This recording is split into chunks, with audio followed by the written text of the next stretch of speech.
Well, good morning, everyone. And once again, welcome to another live this morning. Hope you're having a great start to your day. And we appreciate you guys coming on with us and to do these things live. It's always enjoyable to have a good audience, and we thank you so much. Eric, bonjour. Brahim, how are you? Portland, Oregon. And Mike from Norland, Norland, Bill, Nativity. Madeleine, I missed you from Kippawa. Sorry, dear. Lori Lee, Ventura, California. Rosalinda, good morning, Niagara Falls. Karen, and Nick from our staff, good morning. Linda, oh, we love those Lindas. St. Jude, Quebec. Ashley, how are you? Keith, good morning. Maria and Lori and Ryan, yes, from Tampa. Yolande, bonjour. David Ridgway. Linda, another Linda, Nouveau Brunswick, how are you? Georgie, Halifax, as we head east. Wendy, good morning from Markham. Muriel and Daphne, good morning to you. Ziane, bonjour. Jeanette from our staff. Fran from Orangeville. It's like I know you guys. Shirley, Newfoundland. And Sandra, good morning. And Betty Lynn, good morning. Diane from Ottawa. Sharon, good morning. And she says Texas loves me. Sharon from Texas. Vera, Newfoundland. Carol, Newfoundland. And Sue, good morning, Manitoulin Island, God's country. John, Elgin, Deb from Motown, good morning. And Karen, and Kevin, there you are, Kev. Christina, good morning. Francis, and Samachai, how are you? Rita, New Brunswick. Lorraine, British Columbia, bright and early. Deborah, St. Catharines. Andrea, bonjour, Nouveau Brunswick. Jeannie and Arlene, good morning. Couple more. Mary, how is you? And Donna, we appreciate you guys. Veronica, how are you? And Maureen from Boca Raton, Florida. Elaine, St. John's, Newfoundland. Nellie and Sharon, red hot in Kansas City today. And Chantal, how are you? Annette and Cheryl, I love you too. And Denise, Oakville. Teresa, Sandra from Aurelia. And Sue, how are you? And I'm going to say hello. Hi, Jan. How are you? And Linda from Pennsylvania. Mary, New Hampshire. And Leslie, Thunder Bay, good morning. And Kelly said I missed her. Well, I didn't mean to. And Jeanette from Kapuskasing. Kathy from Brampton. I didn't mean to. I don't mean to miss you. And I'm going to say hello to Dr. McEwen because I think she's on. I usually see her name afterwards. I don't know why. I never see it live. Arlene, Jackie, good morning. Okay. This morning we're going to talk to you about a new study that came out of the European Journal of Inflammation. Okay? The European Journal of Inflammation has said this: subclinical inflammation is a massive problem. Okay? And the journal said this, okay? So subclinical inflammation. Okay, what's that mean? Subclinical. Well, look, they're talking about silent inflammation. Okay? Inflammation without infection. I like that. It's inflammation without infection. If you get an infection, you want inflammation. Yeah, you get a cold.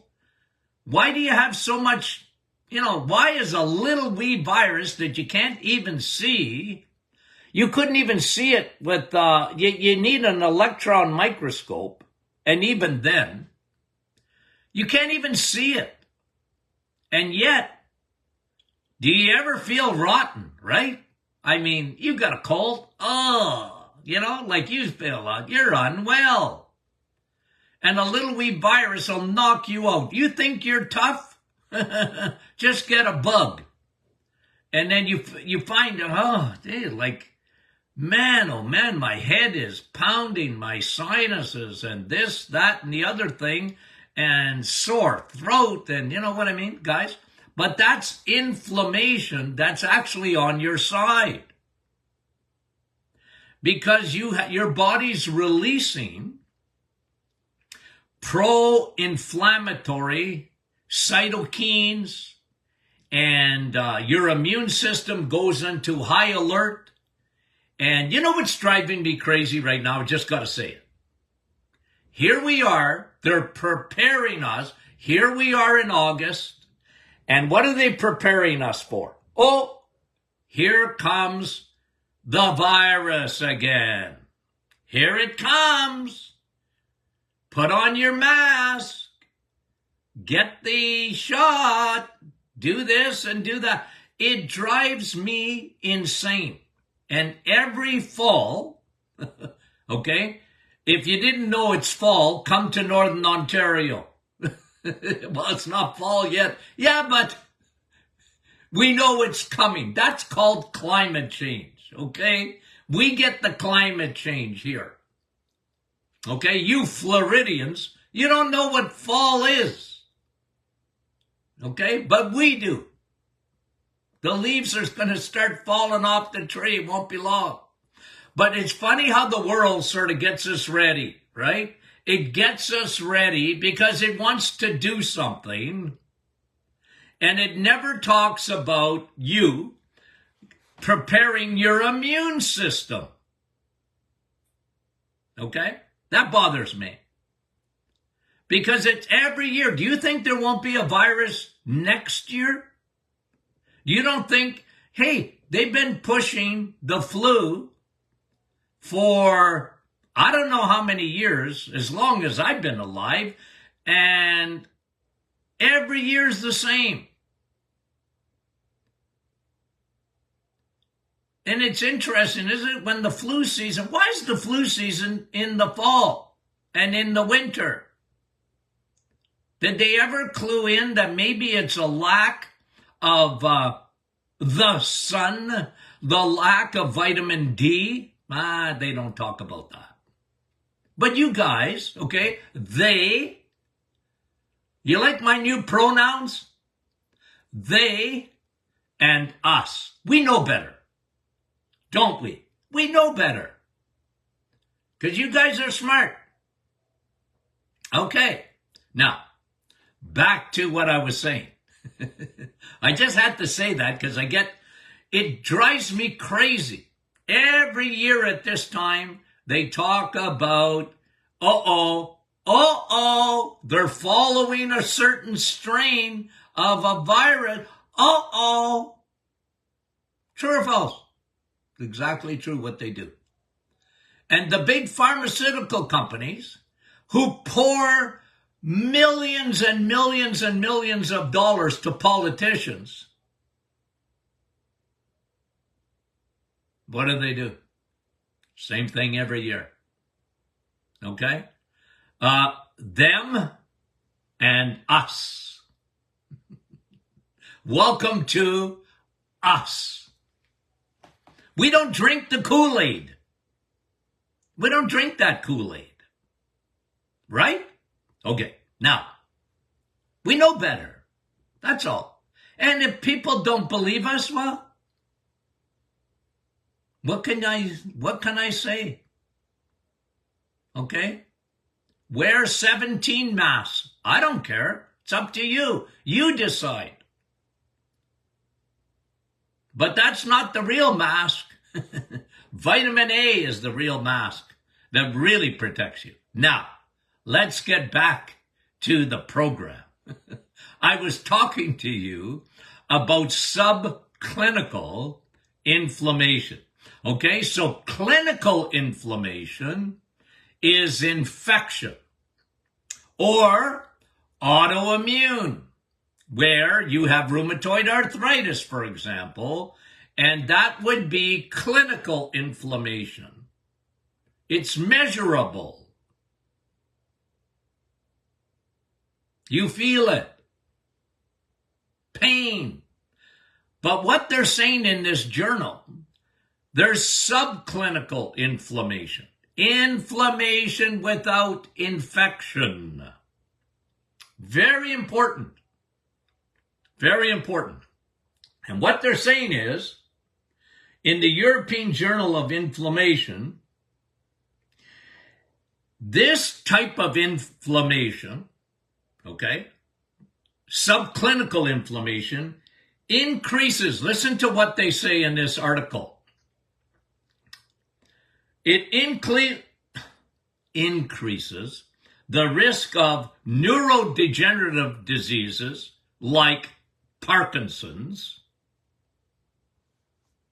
MS, heart disease, we talked about that at length yesterday. Inflammation destroys blood vessels left unattended, right? Inflammation's on your side. You have an infection, it's on your side. It's the ambulance system. Your body's fighting something. But if it's subclinical and you don't even know it's there, it's dangerous. Left in your tissue, bloodstream for too long. It destroys. It wasn't meant to be. Now, it says here, heart disease, autoimmune, kidney disease, cancer, you name it. Okay? Activates immune cells and releases pro-inflammatory cytokines, the same thing that happens in an infection, but it's subclinical. It's dangerous because it goes on too long and you are not aware of it. Okay? And unfortunately, doctors, I was talking to a patient, an ex-patient, really, and they were saying, well, doc, I gave this ex-patient, I said, get your doctor to take these following tests. Remember in the book, in my new book, Sun, Steak, and Steel, in chapter 10, I talk about the test that you need to have done. And I tell you what they mean and why you should have it done. And one of the things that I want you to check for is this silent inflammation. Your CRP, which is made in your liver, at the sign of inflammation will rise up. CRP, somebody asked me the other day, Doc, what should my CRP be? 0.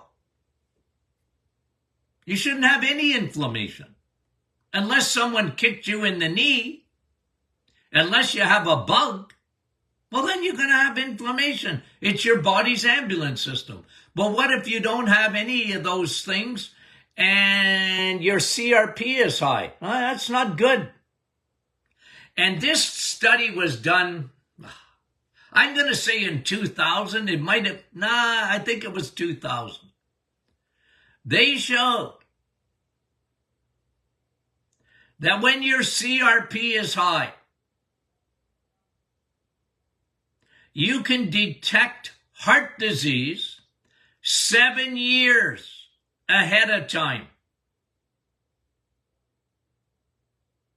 You don't go to bed healthy and wake up unhealthy unless you got a bug. right? You ever had that? Of course, right? Hey, I was feeling great. Now I don't feel so good. And it comes on suddenly, like a cold. You know what I mean? I'm sticking my tongue out, and I just saw it's orange because I took B12 this morning. Okay. Now, back to the journal. So the journal says what we've known for a long time, but I haven't finished yet, is that inflammation, it's not Houdini. It doesn't just spontaneously appear unless you have a bug, a virus or bacteria. But if it's there, it's very destructive, according to the European Journal of Inflammation. And then they say it's at the root of heart disease, neurodegenerative diseases, autoimmune diseases, kidney disease, cancer, and because it activates immune cells, it releases pro-inflammatory cytokines over a long period of time, which are very destructive. Okay, we got the memo. Okay, but here's what else they said. They said in pro-inflammatory, what is pro-inflammatory? According to the Journal of Inflammation, European Journal of Inflammation, they said one of the hidden causes is heavy metals. Wow. Interesting. They say one of the causes of subclinical inflammation in your body are heavy metals. And they name 3: lead, cadmium, and mercury. Okay? Lead, cadmium, and mercury.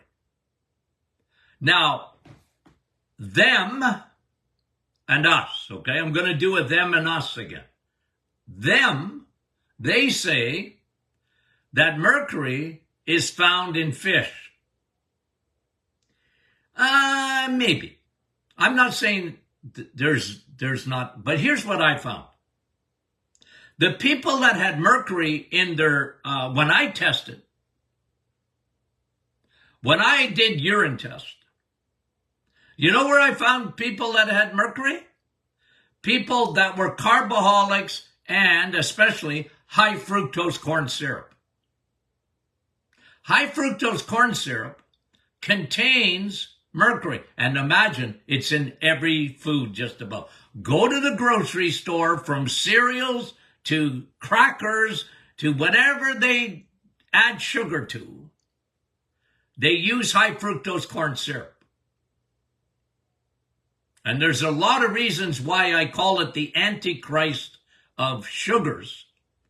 And one of them is because it contains mercury. And I used to tell people, it's not the fish. You know, I guess if you eat too much tuna, but I didn't find that in my practice. It wasn't that. It was high fructose corn syrup. And people had no idea. They were drinking that stuff, and they were eating that stuff. Okay? Anyways, according to this journal, it's a big cause of subclinical inflammation. The other one, lead. Ladies, they tested over 300 makeups, lipsticks, and now I don't want you to be offended.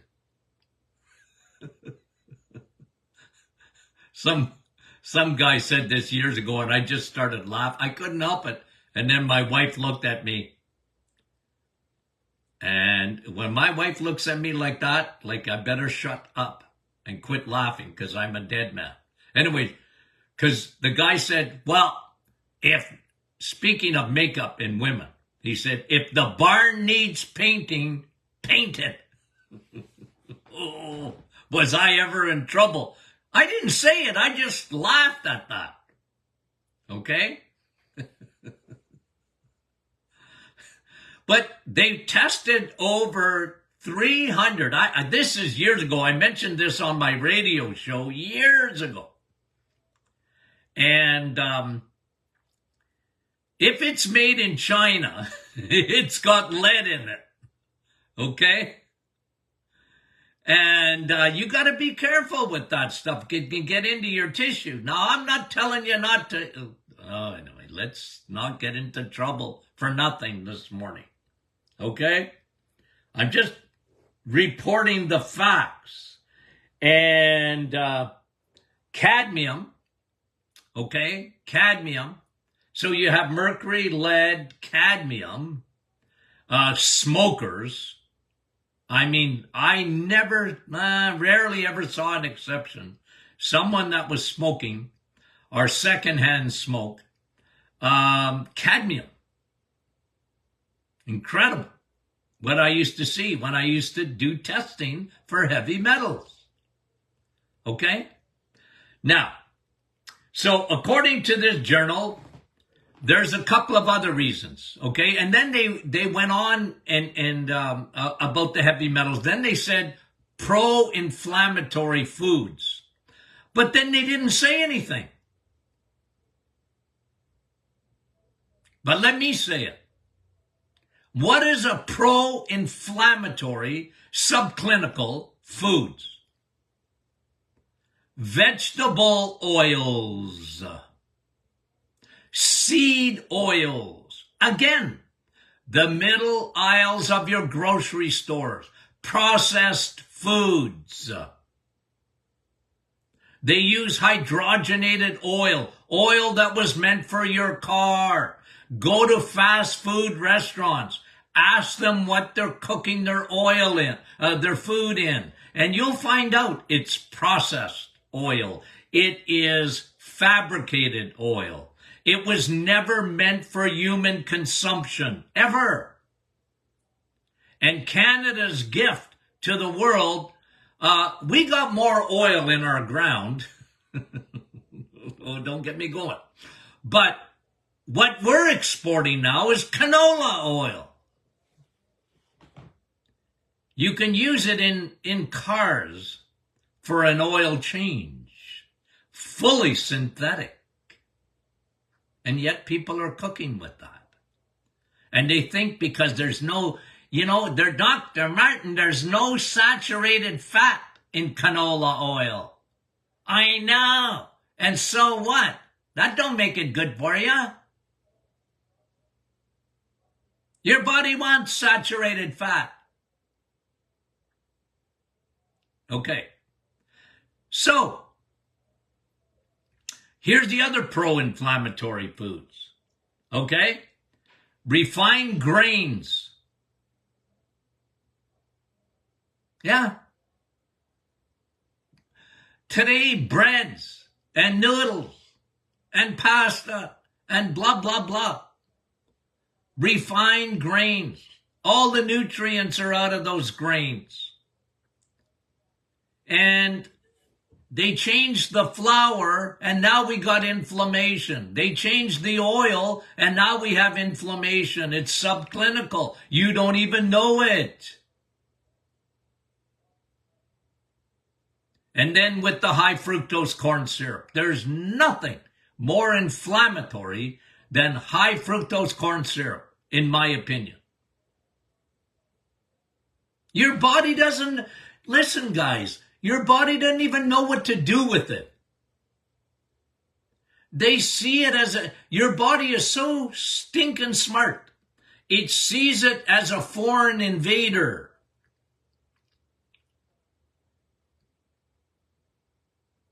So your body turns on the immune system when it shouldn't be turned on.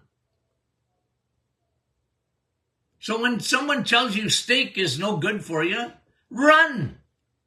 They don't know what they're talking about.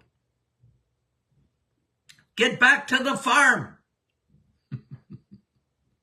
Okay. Now, okay. So heavy metals, okay? Heavy metals. Now, let me say this.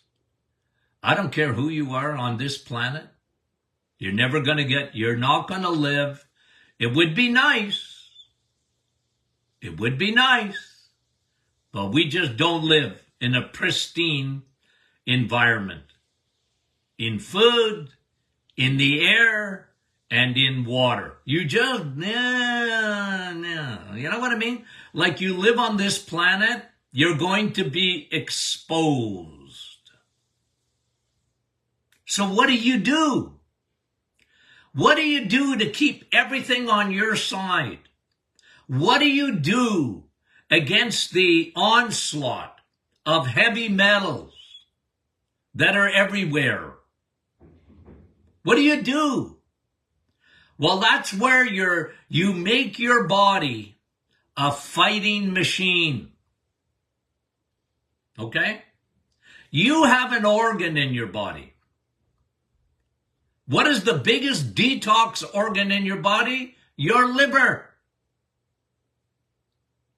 So, if the theory is true, and it is, that we live in a polluted world,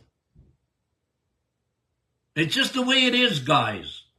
I don't care if you go to Costa Rica and you have your own little island. Well, good for you. But you're not going to get away from xenoestrogens. You're not going to get away from heavy metals. You're just not going to get away from it. So the idea, it's like the virus. You're not getting away from viruses. Okay? You're not. You're not getting away from bacteria. You can't even see them. What are you talking about? It's the idea of, it's you. It's your soil. It's you inside. It's your body. I always talk about that. It's much more important. I'm not saying don't worry about the environment at all and don't even think about it or, what you're drinking or what you're eating. I don't say that. But what I'm saying is you got to turn your body into a fighting machine. You got to turn your own immune system on.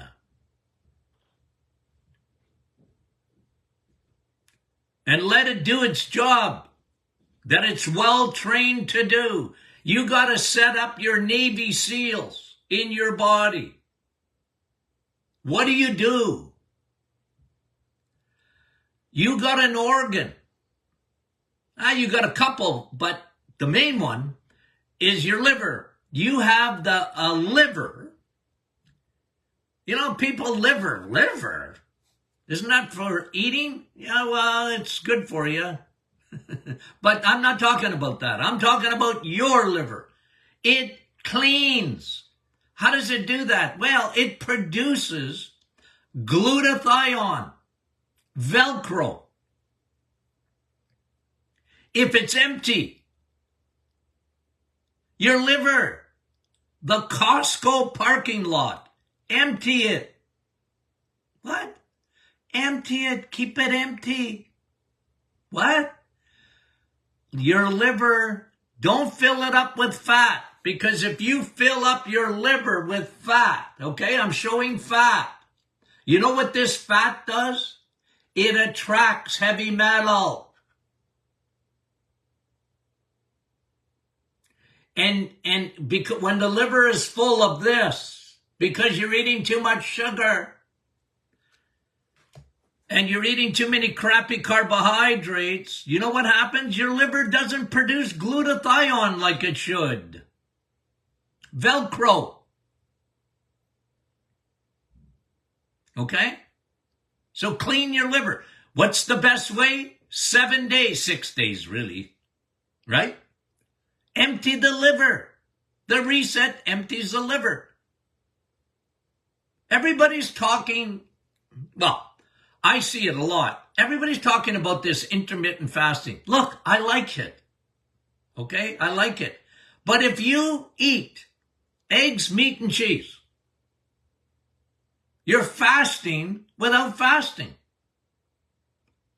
Okay? And I like the idea not to eat at night. I do. I'm big on that. But I want people to eat the right foods. You're going to eat. What are you going to do? Fast the rest of your life and not eat? Of course you're going to eat. I told a lady the other day, quit fasting.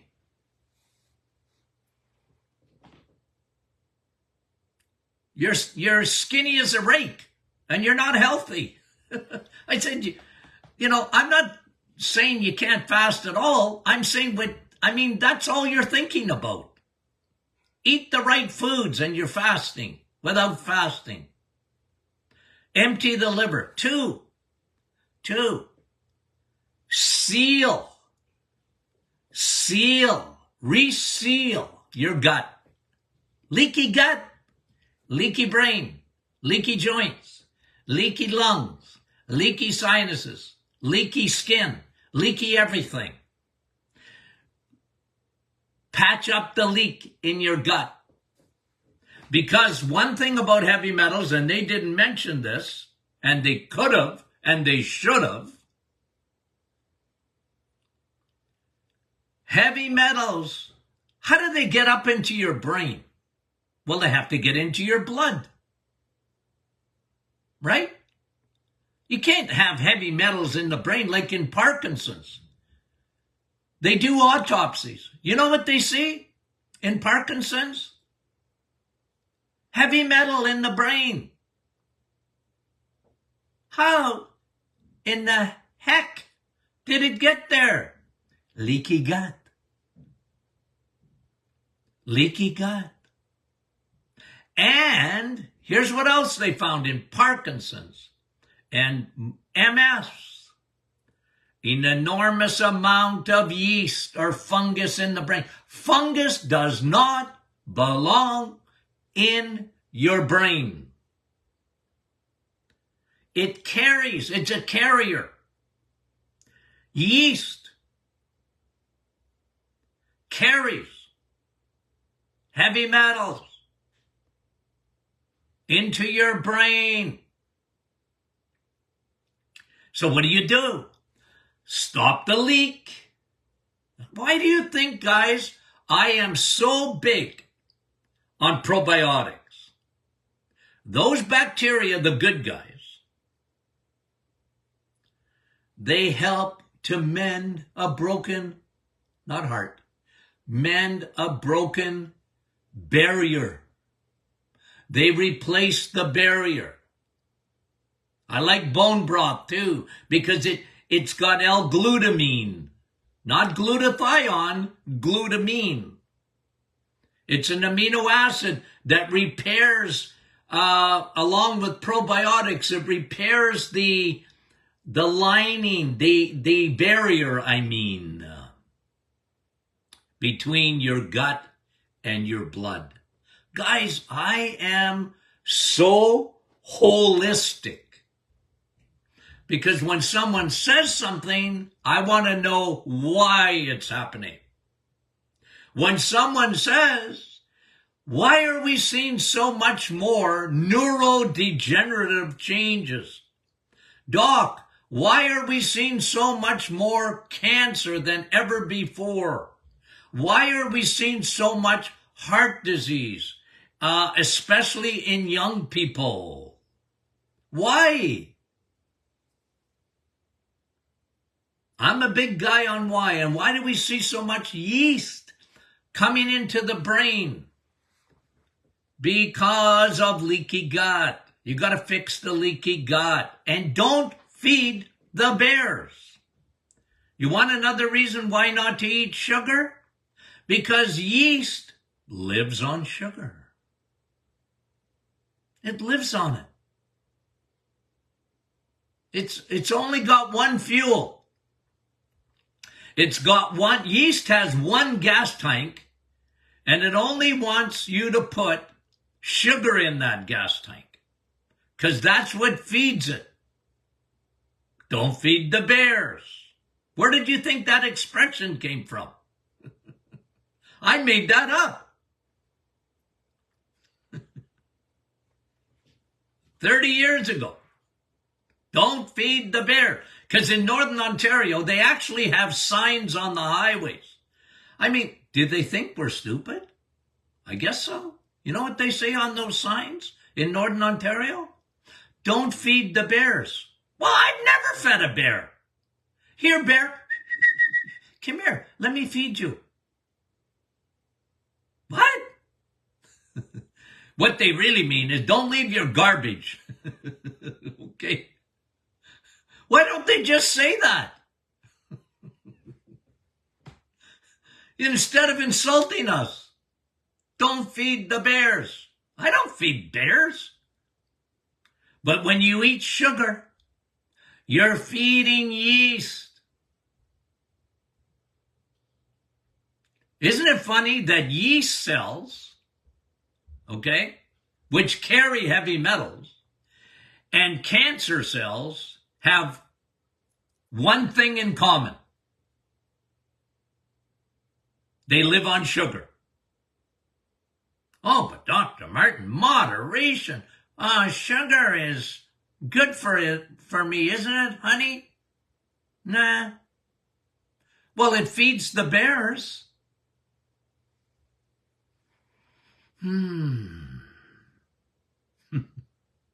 Okay.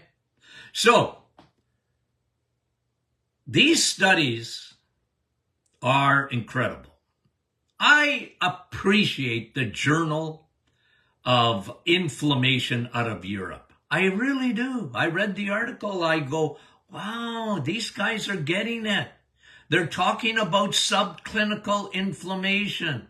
And if you don't, and another reason, okay, like even on the seed oil. So because people are eating so much processed and fast foods, their omega-6 levels are up through the roof. And they don't have enough omega-3. It's 20, 30 to 1 now ratio. That creates an enormous amount of inflammation in the body. Okay. Empty the liver, get rid of yeast, probiotics. Yep.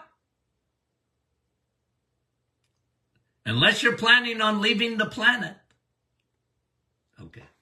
Guys, tomorrow's question and answer Friday. I wonder what questions we're going to get. I'm already looking forward to it. Okay? I look forward to spending my morning with you guys. I do. It's them and us. Okay, guys, I love you dearly. Talk to you soon.